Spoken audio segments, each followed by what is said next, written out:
Hi, Vanessa. How are you? Hi, how are you? I'm good. I'm good. Thank you so much for joining me today. Thank you for inviting me. Happy to be here. I have to say, I have never been to Querétaro, but I have been intrigued for many, many years. It seems like it's the people who know about it, it's on their radar, but those who don't know about it, it's like they've never even heard of the town at all. Yeah. Um, and so I just And then when I found out that you moved there, I was really intrigued and I really wanted to interview you to talk to you about your journey there and how you even discovered it and all the things. But before we get to that, I'd love a little bit of context in terms of who you are, where you're from originally, and then we'll get to kind of how you landed in Mexico. Sure. So I'm Vanessa Jacquemin. I'm originally from New York, of Haitian origin. My parents are from Haiti. So I grew up going to Haiti also, but born and raised in New York. Yeah, I've been an expat for most of my life, really, since after college. So many years. And I first moved to France. I lived in France for about 8 years and then moved back to New York and worked at LVMH, which is LVMH Moet Hennessy Louis Vuitton. So a great dream job. And then after the earthquake in Haiti happened, in 2010, but in 2012, I ended up moving to Haiti because I love that country and really felt that I wanted to be part of the diaspora that went back actually to help in any way. And so I lived in Haiti for 7 years, right, up until 2019. And in 2019, things in Haiti were just not great. And I had a 1 year old daughter at that time and really decided that it was time to move on and that it was really time for Mexico. So Mexico is a country that I had been coming to since I was 17 years old. My family also has connections to Mexico because some of my aunts and uncles studied at the UNAM, one of the biggest university in Mexico. So I just every time I went to Mexico, it's just a place that I really felt at home. And Mexico City is one of my favorite cities in the world. So I decided it would be Mexico. I left Haiti at the end of 2019 and then went back to the States to really figure out, my next move, where in Mexico I was going to move. And I stayed also in the United States longer because also COVID hit. So I really had a lot of time to really plan my move. And originally I was like, oh, Mexico City. But I'm a little afraid of the earthquakes. So I decided that Mexico City wouldn't be it. And I was also looking for a school that would be a lycée français school. So the lycée français is the basically international French public school system. Like it's internationally, so you have different lycées français all around the world, and your child is basically going through the same French system like French kids in France. So that was important to me. And in Mexico, there are, I think, three or four. So, and I remember when I had visited Mexico in 2013, someone told me about Querétaro. Well, no, let me go back. Actually, a friend told me, why don't you try Mérida? Okay, so the first option after I said no to Mexico City was Mérida. So I went to Mérida in February of 2020, right before COVID hit. Yeah, We right before. really, like, the airports weren't closed. It was still something that was far away, really, even in February, right? I went with my daughter and I loved it. It was amazing. But there were a few things that for me just didn't work for what I knew, especially being a seasoned expat. I really know what I'm looking for, right? And also having a daughter. So luckily I went back to South Carolina in time before like any type of airport lockdowns or anything. And it was there that I had really the time through COVID to figure it out. So when I going back to my story about 2013, a friend of mine, when I visited Mexico City, was like, "You should go to Querétaro, because it's not far and you would love it. It's beautiful." I didn't go. But when I came back from Merida, I remembered Querétaro. And really, I think you can remember, during the pandemic, it really for me was the boom of YouTube. And there were so many videos about, so many channels like yours about moving to Mexico and all of that. And a lot of videos that started around Querétaro. So I was able to just be introduced to it, I guess, really. And I was like, oh boy, this looks amazing. What is this amazing place that I'd never heard of before, really, right? Because we know the Cancuns, we know the Mexico Cities, all of that, right? Even Right, Guadalajara, I think is exactly. known more than Querétaro. And I saw that they had a lycée français. Wow. That's It was crazy. even before visiting, I was like, this is it, right? Because my mind was made up on Mexico. Everything was, made up. So what I did was in, I think, January of 2021, I went alone on a scouting trip for 2 weeks here. Maybe it wasn't that long, like 10 days without my daughter. And that was it. I was sold. I got an Airbnb in Centro and I already had a real estate agent lined up. So I could go and look at places that are in Centro, outside of Centro to really see in terms of what I'm looking for, the lifestyle. And then in June of 2021, I moved. So that Wow. is the story, really. Yeah. And we've been here for 3 years. Wow, that's amazing. So tell me a little bit. So they had a lycée français, which is amazing. I mean, so in terms of those people who perhaps have never even heard of the town, can you describe it to me? I mean, what does it look like? What does it smell like, feel like? What made it be the one for you, you know? Yeah. Well, it's so interesting because, I think when I had the scouting trip, I was like, this is it.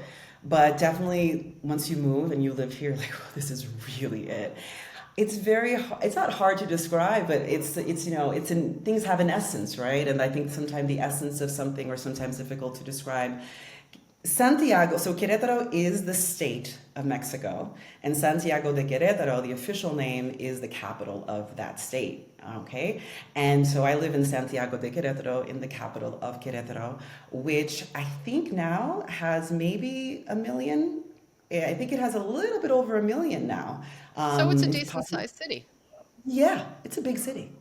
It's a big city, and that's the other beauty of it. It's just, if you're looking for a big city, but that's not, in Mexico, but that's not humongous like Mexico City or even Guadalajara.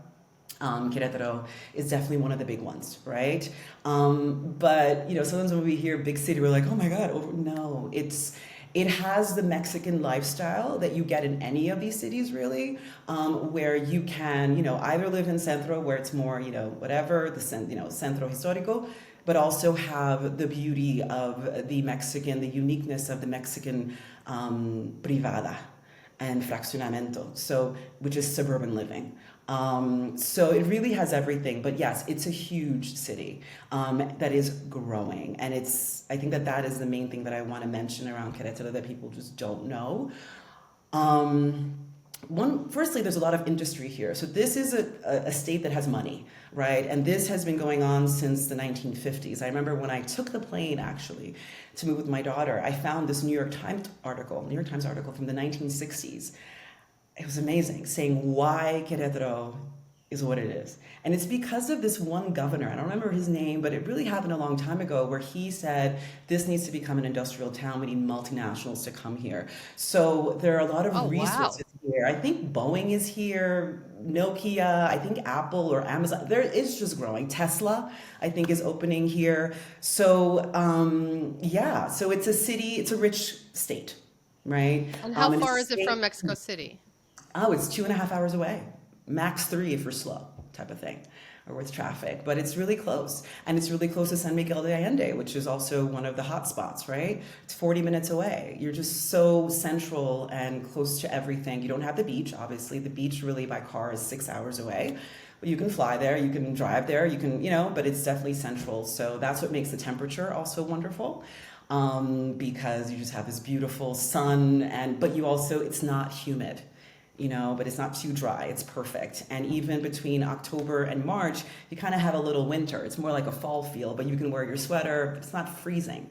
Yeah, so I think that's a little background around Querétaro, I think, right? That's so amazing. So in terms of like neighborhoods and like the way kind of the urban planning is. So there's, the centro, which most cities have.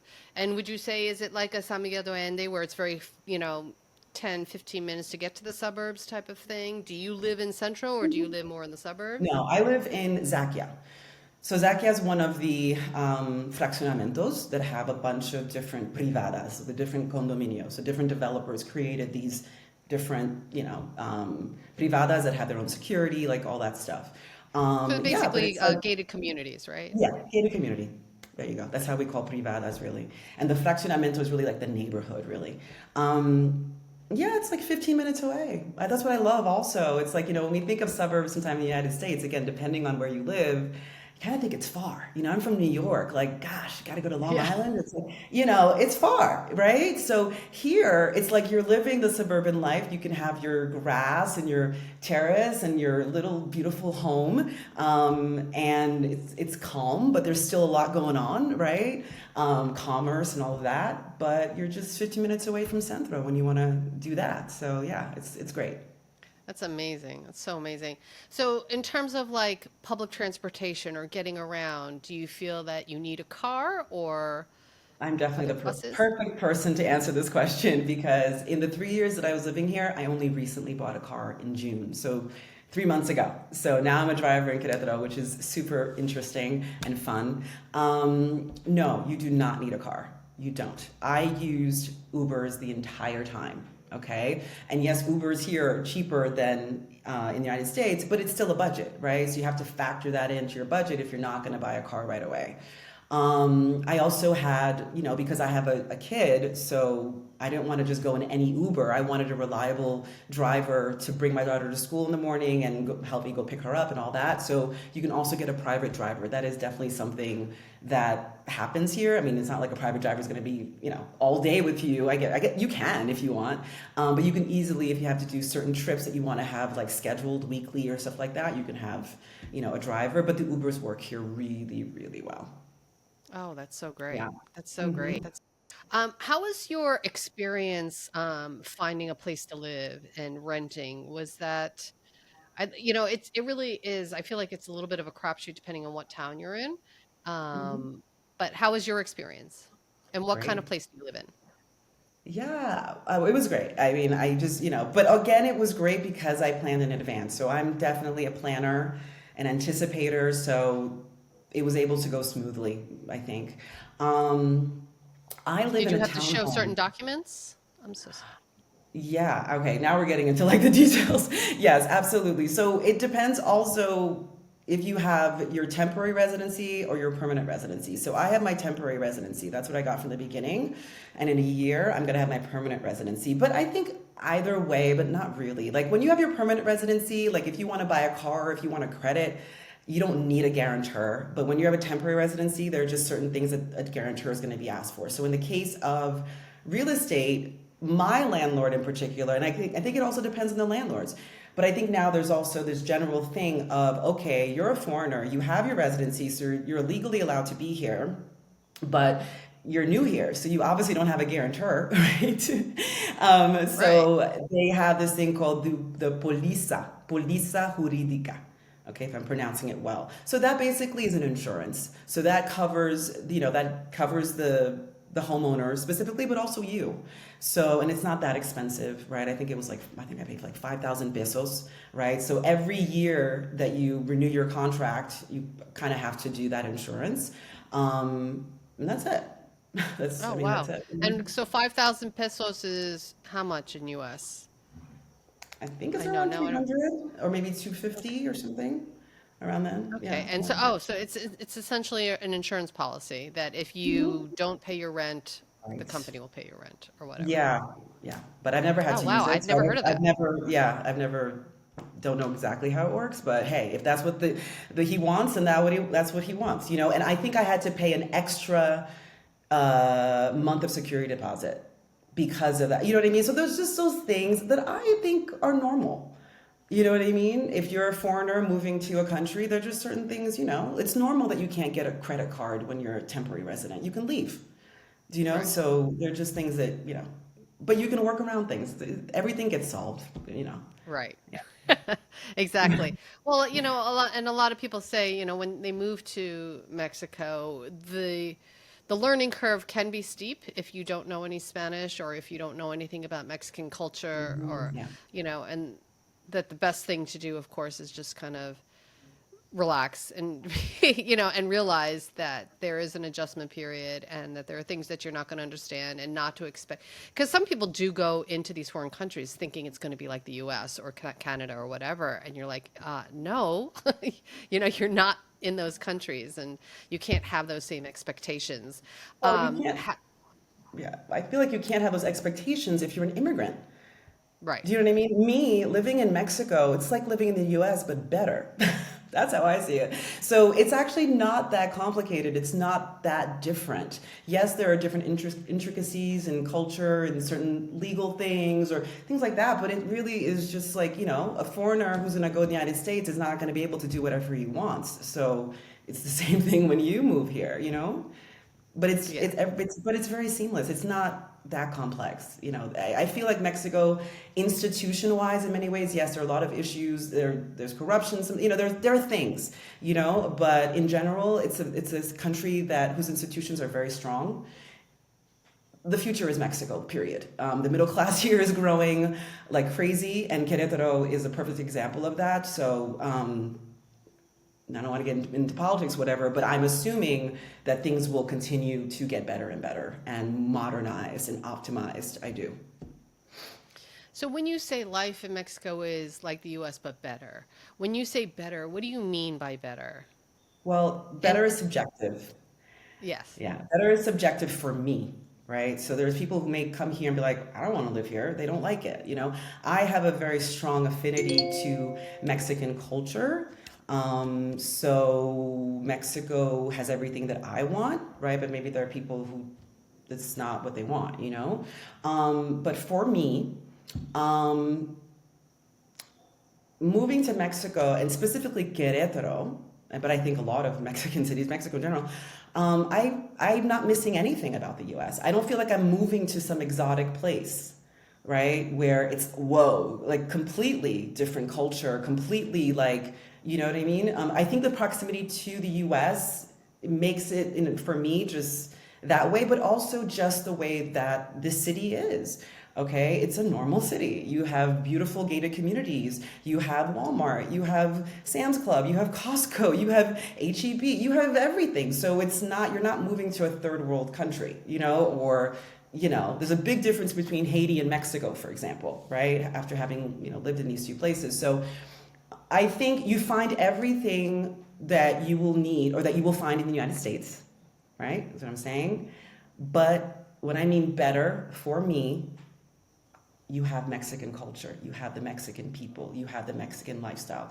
To me, that is just as important as, cost of living or, other considerations that you're going to consider when you're planning on moving. After being an expat for so many years, I didn't realize how I realize now being here, the people are really important, right? I want to live in a place where I'm accepted, where people are really nice. No, everything's not perfect, but there's a general feeling of being welcome and, just something very wonderful. So again, that's why I'm saying it's subjective. So, and I love Mexican culture. I think Mexican culture is one of the richest cultures in the world. So to be able to live within that, I love that, the lifestyle, the way that, children are really of utmost importance here is beautiful, so the way that parents are, supported here is very beautiful. So I think it's in that way that I'm saying that. For me, I'm a proud American, very proud. I'm excited to, vote this year and everything, but Mexico gives me everything that I personally am looking for. That's great. Right. And you can go back and forth, right? Because of the proximity and because, yeah. And of course, there's a lot of influence of Mexican culture, even in the US, right? Depending on what state you're in. And, who doesn't love Mexican food, really? Yeah. It's like it's everywhere, right? Um, so, in terms of like living there and, raising your daughter there, how was the adjustment for your daughter once you moved there? Well, what was great is that she arrived here when she was 3 years old. So she was, a little baby. But it's been amazing. She speaks three languages. We speak English at home. Being Haitian, I also speak French. My family speaks French, but I speak, my mother tongue with her, which is my, English. So she's being raised as an American kid, right? Living in Mexico, at the Lycée Français. So she's learning French all day and also Spanish. And she has best friends. One thing that has been amazing also is that, the community that I have here. And I'm not really with expats a lot. Yeah, I have expat friends, absolutely, who live, in my neighborhood even, who are wonderful friends. But most of my friends are Mexican or Venezuelan or Colombian. And it's been amazing. So my daughter really has really close friends. And that's important also being an only child. She loves it. I'm just really excited. It's been a pleasure just, watching her grow in this way, which I think is such a wonderful way to grow up, right? With multicultural in this way. Yeah, no, it's so amazing. And community, of course, is so rooted in terms of how much you love a place, right? When you feel like you can connect with the people there, it just Absolutely. makes it makes the hard times easier, right? Yeah. If you have a community that you can kind of rely on. Um, I'm just going to switch gears a little bit in terms of cost of living in Sure. Querétaro. I've talked a lot about this with other folks, in other cities and other towns throughout Mexico. Um, how would you kind of compare? I mean, it's hard to compare, um, cities, but in terms of your cost of living in Querétaro, do you have like a ballpark, like what you would spend in like something from, your gas to your cell phone to your rent, all the things? Like Absolutely. what We should can people start. expect? Absolutely. So let's start with the big ticket item first, which is your rent, right? I'm not even going to go into the car thing, but your rent. So it's very interesting because prices are rising in Mexico in general, right? And prices have definitely risen in Querétaro, right, compared to where they were when I first moved here. You also have to take into consideration the currency conversion, right? So my business, I'm working. My business is United States. My clients are in the United States, so I'm paid there. So I'm always constantly, And when I first moved here, it was like a dollar to 20. It was pretty much a 20. And then it just kept on going down, down, down, down, down. Even like last year, like 16 and all that. So I'm just saying this because a Mexican will look at that. Well, that's good for us and all this stuff. So you just have to look at it from your expat lens. That's just really important. So when I first moved here, for example, my rent was 1,500 pesos. Okay. And mind you, 1,500 Wait, pesos. 1,500 pesos or 15,000 pesos? I'm sorry, 15,000. I'm so sorry. Not Okay. 1,500, 15,000. Yeah, I was like, oh, It's that's like, really expensive. wow. Yeah, that'd be like crazy. No, 15,000 pesos, okay? Which 3 years ago and even now is considered expensive. And I'm just going to speak for Querétaro. We cannot speak in like for Mexico because Mexico City is a whole other ballgame. Guadalajara is a whole other ballgame. Guadalajara is cheaper, right? So it's a whole different thing. But 15,000 pesos for a 3-bedroom townhouse with a rooftop, with a grass, beautiful townhome is, 15,000 pesos. So at that time it was like $750, Oh my right? God. And then like last year for when it was like 16, it was like 900. So you see that difference? It may seem like nothing, but my rent it went up by $300 a month, basically. Right? Because And of the exchange now, rate.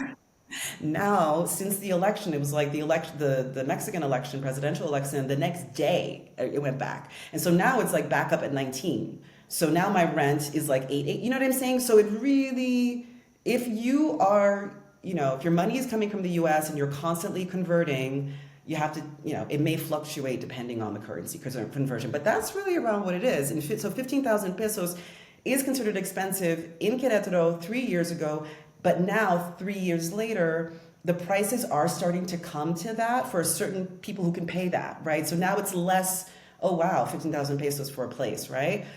But in Mexico City, 15,000 pesos is going to get you a lot less than what it does here. Because in Mexico City, the rents are going to start at 25,000 or 20,000 pesos, Right. right? So that's what I can say for Querétaro. But Mexico City And so is much more expensive than Querétaro in regards to rent.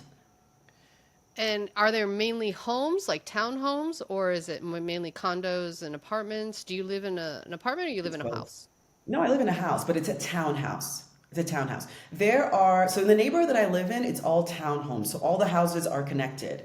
And at the beginning, I was kind of like, ooh, I'm not sure about that because I never lived in a townhome. I was worried about privacy. I was worried about hearing my neighbors. Oh my Lord, I don't hear anybody. It's amazing. And everybody says the same way. I don't know how they built these homes that are built out of concrete, right? So it's not like how homes are built in the United States. You feel like you have a standalone home. It's amazing. Like it's really such, I'm so excited. Like I didn't think it was going to be like that. But you do have neighborhoods, for example, like Uriquilla or the very, very expensive neighborhood called Campanario, which is like, oh my gosh, like $2 million homes. It's a whole other thing. It's like an anomaly in Querétaro. It's very odd.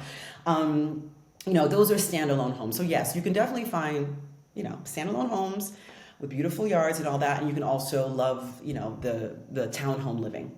And yes, there are people who live in, there are high rises too, all of that, if you just want like an apartment type of thing. That's amazing. That's amazing. So it seems like you can get a little of everything, right? I mean, you can Oh, get your condo or you can get your townhouse and then you can shop yeah. at Or you want to buy Walmart if a you want. hacienda? Buy a hacienda. Yeah. Yeah. No, You can buy a seriously. house, or you can buy a house in Centro. And I mean, okay, I don't believe in like gentrification and all this stuff, but I mean, we can look at being an immigrant or an expat, however you want to call it, in so many different ways. But I do have to say that one of the beautiful things about Merida is that, it's not all, expats, it's definitely locals, Mexicans also, but people who have money, who are able to take these dilapidated, beautiful colonial homes and renovate them. And Merida is so beautiful, the centro of Merida for that. And I do feel that that is something that is lacking here in Querétaro. I think that's going to start changing. That is changing. You have, people who are opening restaurants and all that, but you still have a lot of these beautiful colonial homes, that should be renovated. But yeah, you can also live in a beautiful colonial house in Centro. There's that too. So you definitely have options. Do you see a lot of construction happening in Querétaro like you see in other parts of Mexico? Well, I honestly haven't traveled since moving to so many parts of Mexico. Mexico City, like whatever. I've been like more around like Guanajuato and Querétaro, but Querétaro and I think Guanajuato, but definitely Querétaro is growing. It's absolutely mind-boggling the pace of construction. And it's happening because I forgot the exact number, but there's a certain amount of families who are moving here every day. Oh, And it's wow. mind-boggling. And they're moving from Mexico City because a lot of them want to leave the congestion of Mexico City, the insecurity that sometimes is in Mexico City, and a lot of people. So Querétaro is not growing because of expats, right? Kind of like San Miguel did, right? It's growing because of Mexicans, right? Who are leaving other places and moving here because there's also a lot of jobs here. That's the other thing. There's a lot of opportunity here. There are a lot of jobs here. So people move here for that too. That's very exciting. Wow. That's so Mhm. crazy. It's It's a amazing very how, interesting time to be here. It's very interesting. Querétaro may not be on people's radar now, but it will be. It definitely will yeah, be. Yeah. yeah. As soon as they learn how to pronounce it. Yeah. Exactly. Which I know, and I just want to segue into this new business that you're doing, in terms of helping people to relocate to Querétaro and kind of being that hub of information for anybody who wants to know anything about this lovely town. Can you tell me a little bit more about what inspired it and what is it exactly? Thank you so much. Yes, I will be creating a blog. And the name of the blog and the name of the business really is called Maverick in Mexico. I consider myself a maverick, and I consider expats mavericks, right? So that's how I feel about it. It takes a lot to just say I'm going to move to a place. For me, it's something that comes naturally, but there are a lot of people who are like, I could never do that, right? So it's maverick thinking. So it's called Maverick in Mexico, and it's going to be your go-to resource for all things Querétaro. So really, in terms of how to move to Querétaro, how to live in Querétaro, and how to thrive in Querétaro. So it's going to be, a guide and resources to give you, information on all those things. If you're someone who is planning on moving to Mexico and doesn't know where they want to move, somebody who decided I would love Querétaro, but I need some more help around it, or maybe you're just curious about Mexico and just want to know more about, Mexico. So that's really what it's for. And I also am going to be offering consultations, Querétaro relocation consultations. So you meet with me for 90 minutes and you tell me your dreams and your plan, and I kind of help you work through that so you can get like a first plan going, right, for your move. Or if you're not sure if Querétaro is that place, that it's kind of, I can also give you information about Mexico in general too, right? But my passion is really about Querétaro. So that's really it. Yeah, I'm really excited about the blog. I'm also going to be having a YouTube channel where I'm going to be really showing my life in Querétaro and showing people, what life is like here, because it may inspire you to want to move here. I mean, I definitely recommend, if you're looking to move to Mexico, Querétaro is definitely, it at least has to be on your list of places to look into for sure. That's great. So are you going to be helping people with like residency and that sort of thing? Or is it mainly just like once you're in Querétaro, I can help you Well, that's a figure out what second the best package. neighborhood might be? Yeah, that's a second package. If somebody really wants me to help them with the full strategy, the full plan, and for me to be on the ground helping them with things, that's something separate. But for now, what I'm offering is just a consultation. And definitely in that consultation, I will definitely be providing contacts and resources. I have all those things. You need a real estate agent, I can help you. You need a lawyer, do you need an immigration facilitator? I have all those contacts. So that is definitely part of the consultation. Afterwards, if you really want more hands-on work, that's we can talk about that after. Yeah. Right. That's amazing, because I get a lot of questions always about residency, because it's kind of the first thing on people's minds when they Yeah. decide that they want to move to Mexico, and then it just snowballs into all the things. Yeah. But that's such a great service, Yeah, and and so get it helpful. from, yeah, and I want to offer it because I'm passionate about Querétaro but also like I've been through it. I've been through Right. everything. I recently just bought a house and I'm going through that. So I can tell you what it's like to buy a house in Querétaro, right? And not just Mexico, Querétaro. Because I think, yes, there's Mexican law, right? Real estate law, but each place has its own way. So, if you need that, there are people who are like me who don't need any help. They just, do it. But if you do need that help, I can definitely help. And I'd be happy to. Yeah. That is so amazing. Well, hopefully when I finally get my butt down to Querétaro, we can have a nice little cafe, taco, whatever, Absolutely. a nice little Absolutely. margarita or something. Um, that's so amazing. So if people want to find you, talk to you, have you consult with them, where do they find you?